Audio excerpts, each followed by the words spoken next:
Then yeah, I'll talk a little more Tennessee football. So yeah, Hendon Hooker looks awesome, and what a fantastic win over LSU. Really just beat the brakes off of LSU, and that was a game where I almost was going to take LSU at whatever -2.5, I believe it was. But man, Tennessee means business, and just a lot of times at this point in the season, you're like, oh, here goes Tennessee playing the LSUs of the world, the Alabamas. Here it comes. You kind of just want to pencil it in as a loss, but Tennessee just rolling now. I mean, Hendon Hooker, you've seen the receiver Brew McCoy. He's getting kind of a revelation, former 5-star, bounced around USC and Texas.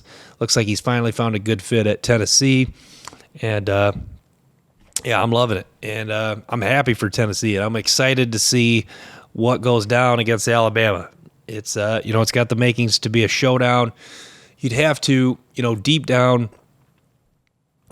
I'd say this, even if you're in Alabama, you had to be happy for Tennessee to be back and relevant again. I mean, I'm not even a Tennessee fan, but I've always talked with my dad, and I've talked to people just in general that, like, Tennessee, that's got to be one of the toughest teams to be a fan of, because it wasn't, like, obviously I was only a year old, but to most people it wasn't that long ago. Peyton Manning was right there as far as the Heisman conversation, and then they won the national title in '98, and now Tennessee football is it appears to be they have something brewing here. We'll see what happens against Alabama. I know that's the second time I've said that, but it's this is really, if Tennessee, like, I'd say they made a statement against LSU. You really want to put a stamp down and make a huge statement.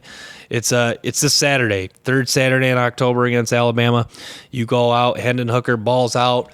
That hype for Heisman and that hype for Josh Heupel, their head coach. That the Tennessee hype is going to get real, and it's going to get real quick if they go out and have a strong showing against Alabama. So